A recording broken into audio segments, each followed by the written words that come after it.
I just smoked weed after not smoking weed for a week, and it's crazy, y'all. I'm just kidding. I just did that because I put this hat on.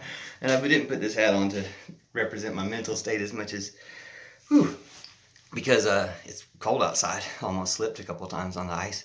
Yeah, I smoked some weed, and it was great. It was like, I'm pretty used to it, but it was like, well, I say that now, I'll probably start talking funny in a second, forget what I was saying. It was like uh, a comforting blanket inside, like a blanket for your psyche, a blanket for your spirit, a comforting blanket to put back on. You know how it feels good to get under a blanket. Well, yeah, I really am feeling it stronger than I thought.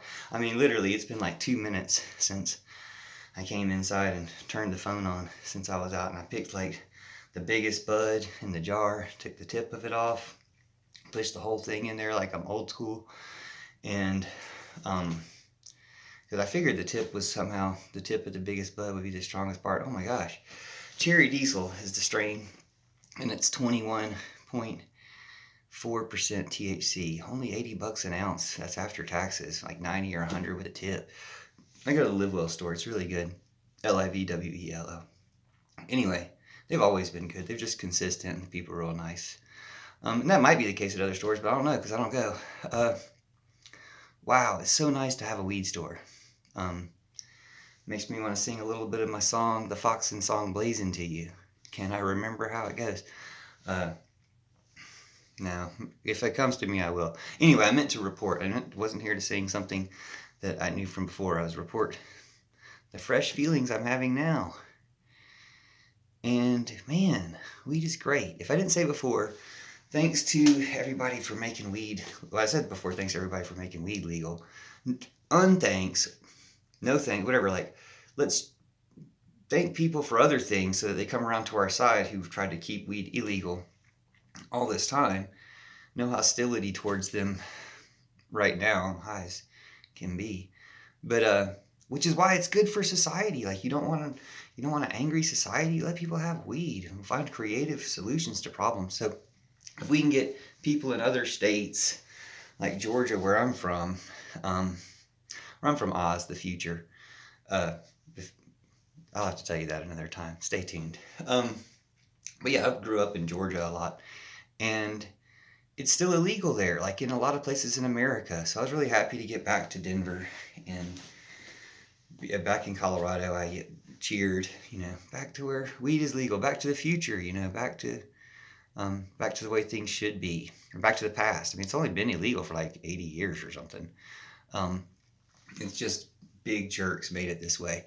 And we've got such a great country, and they did it, I guess, they did all the making weed illegal as a foundation for all this other junk they've done, because we weren't such a terrible country. America, think about how terrible people think America is. I mean, like worldwide, globally, people think bad things about America, rightly so, because it's done bad things. I mean, we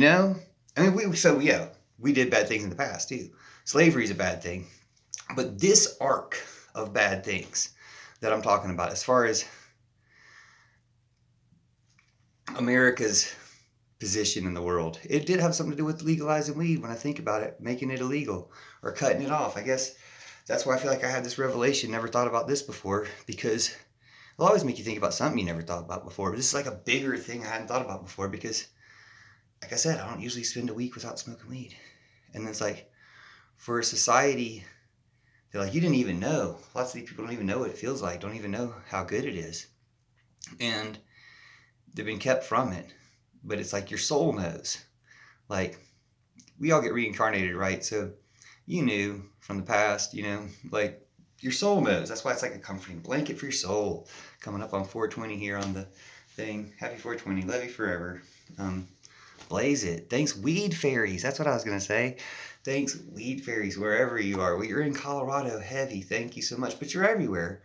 But suppressed. That's what the Fairy Liberation Front is for. Fairy Liberation Front is to liberate the fairies within yourself, liberate the fairies in your community around the world. Like, it's it. Like, I feel like my YouTube channel, I just realized today, even before I smoked weed, I had the clever thought that my videos are weaving a tapestry between the names and titles and the contents of my videos and the people who watch them, because you're the ones, the weavers making it work, weaving the web. We make the internet, the World Wide Web, what we wanted it to be, what we always thought it could be, the thing that brings peace and happiness. And weed is so key. Uh, Now I remember this. Let's smoke one more.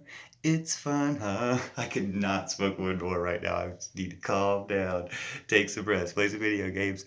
I'll make some more videos if I make space because this has been fun. I'm glad I did this experiment. And I would also remind myself and you that you don't have to take a break to bring your tolerance down to appreciate herb even better. Just like other things, you can just appreciate, you can just decide to appreciate it.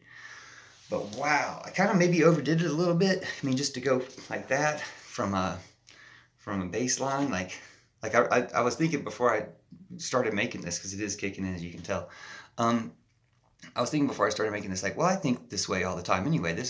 Weed has always been so much a part of my thought process. This won't be jarring to me. And what it is just so much. It's abundance, a superabundance, and I'm kind of used to abundance and superabundance, but there's super abundance, like my new economic theory saves the world, superabundance. Just try to explain it real quick right here. People don't have to be poor for some people to be rich. That's the way it's set up now, or it's a false scarcity system that the people who create the scarcity end up believing in it. Like, oh, somebody going to take my riches. That's not the case. Nobody has to be poor. Everybody can have enough, and then everybody who's rich can stay rich or get richer, whatever.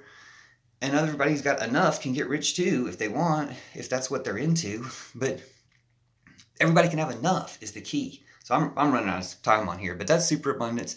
It flips everything around. And love you. Thanks for sharing. Thanks for weed. Thank you, Goddess. Thank you, world.